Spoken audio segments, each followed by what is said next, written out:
jumpa sama orang SPKT di depan ini, security, dan kami dimintain semuanya, dimintain administrasinya. Sekarang Mas datang ke sini nggak bisa punya jawaban, nggak bisa kompeten. Itu nggak pas. Nggak. Seharusnya kan koordinasi Mas sama pihak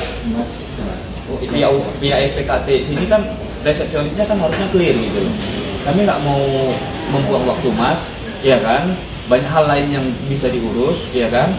Tapi ayo klarifikasi ini, karena ini penting bagi kami. Jangan sampai masyarakat curiga kepada BPOM. Itu aja sebenarnya. Dan kami mau buka-bukaan siapa mafia skincare yang disebut oleh BPOM yang rilis 11 Oktober 2024 yang di take down. Siapa mafianya?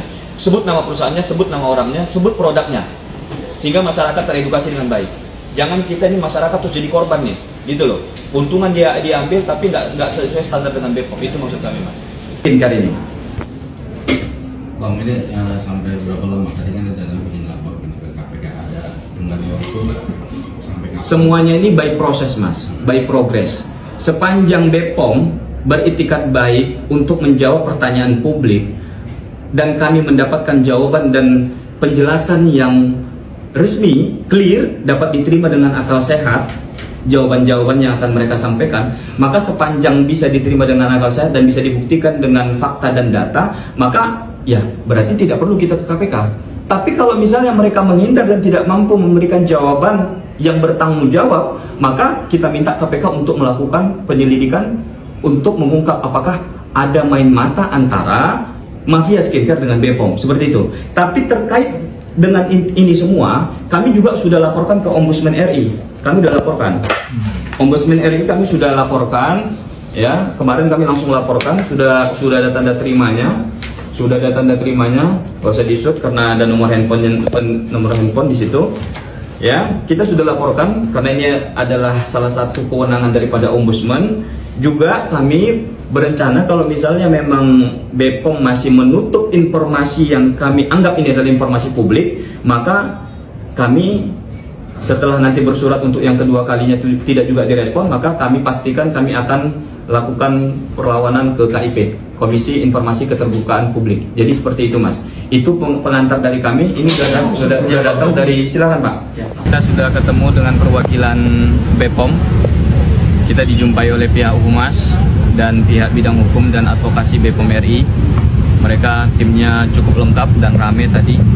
Dan semua pertanyaan-pertanyaan kita tadi sudah cukup jelas.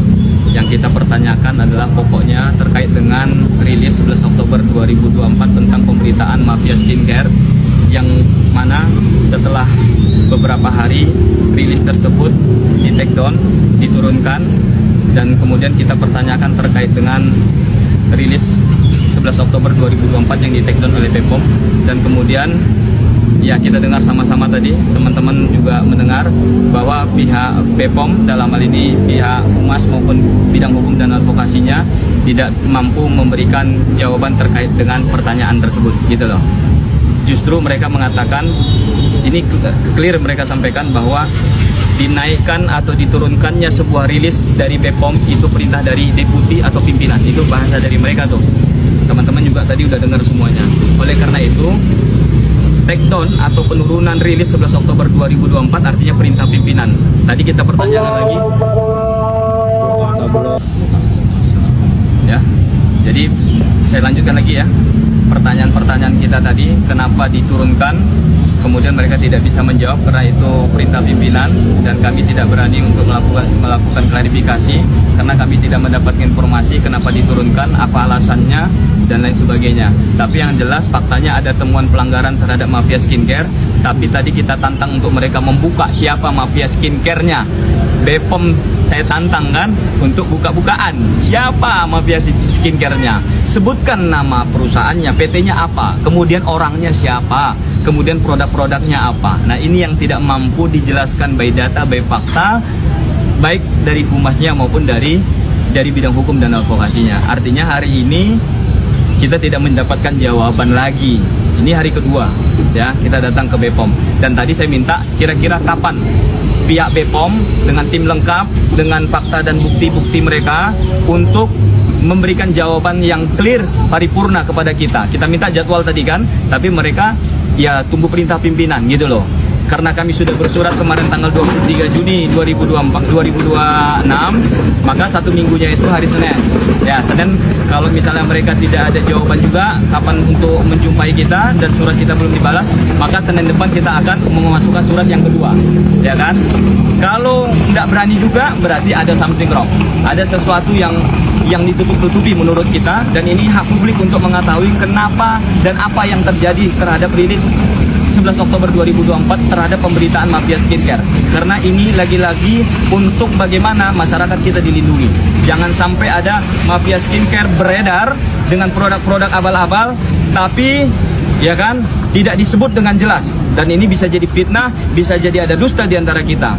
Oleh karena itu, kami meminta kerjasama yang baik, yang gentle, BPOM untuk memberikan tanggapan dan klarifikasi yang resmi, sehingga ini bisa kita sampaikan informasinya kepada publik. Kalau tidak, seperti yang saya sebutkan di dalam tadi, kalau masih ditutupi, berarti tanda kutipnya ada dugaan.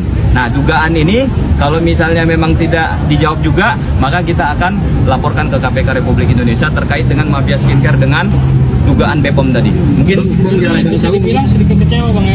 ya kan, sangat kecewa tadi kan, nggak ada yang bisa jawab pertanyaan kita. Sangat kecewa lah. Harusnya kan kita kan nggak langsung jumpa sama humas sama bidang hukum dan advokasi. Kita udah jelaskan masalahnya ini, buktinya ini. Harusnya kan kita minta apa? Kita minta yang menjumpai kita adalah pihak yang berkompeten. Tapi yang menjumpai kita lagi-lagi yang katanya nggak kompeten untuk menjawab itu. Padahal katanya udah kompeten. Tapi begitu masuk pada takedown 11 Oktober 2024, wah langsung kayak alergi untuk menjawabnya. Tapi nggak apa-apa, kita berpikir positif saja, berprasangka baik. Mudah-mudahan setelah ini mereka siapkan tim terbaik untuk menjelaskan masalah rilis 11 Oktober 2024. Mungkin Mas Nirwan menduga siapa aja sih yang dibalik mafia skincare ini? Kita nggak bisa menduga, karena 11 Oktober itu rilisnya tidak menyebutkan siapa nama perusahaannya. Dan itu menjadi big question, pertanyaan publik. Siapa mafia skincare-nya? Kan itu yang kita minta itu. Siapa pengusahanya? Namanya sebut, kemudian produknya disebut. Gitu loh. Kita nggak boleh ini jadi asumsi liar, Mas. Menduga-duga nggak boleh, Mas. Hukum itu harus didasarkan pada 2 alat bukti permulaan yang cukup. Maka kita minta kepada BPOM yang sudah melakukan investigasi dan ditemukan pelanggaran sistemik katanya, tapi tidak diumumkan siapa perusahaannya, nama orangnya siapa, produknya apa. Kan itu yang jadi masalah. Sehingga ini kan kita jadi menduga-duga. Kalau Mas bertanya siapa yang indikasinya siapa, Mas duganya siapa, nggak bisa kita jawab. Kalau kita tahu kenapa kita tanya sama BPOM, gitu loh. Jadi yang berhak untuk menjawab ini siapa? BPOM Republik Indonesia. Benar apa benar? Ya. Iya kan? Nah, itu Mas. Oke. Kedepannya berarti tinggal menunggu jawaban dari BPOM sendiri Bang untuk terkait. Kedepannya seperti yang saya jelaskan tadi, kita hanya kasih 2 kali kesempatan. Surat pertama tanggal 23 Juni, surat kedua Senin depan. Enggak juga dapat jawaban secara resmi, dapat kami pastikan ini masuk ke KIP dan masuk ke KPK. Udah itu aja. Siapa orangnya, siapa perusahaannya, kami juga bertanya, sama seperti teman-teman bertanya. Bahkan security BPOM kemarin, terus ini siapa Mas? Oh, dia aja bertanya. Loh, kita tanya siapa? Rumput bergoyang. Kan tidak mungkin, ya BPOM yang menjawab itu, karena mereka yang menaikkan, mereka yang menurunkan. Kau yang memulai, kau yang mengakhiri. Itu lagunya, ya kan? Jangan ada dusta di antara kita. Seru lah. Oke. Terima kasih.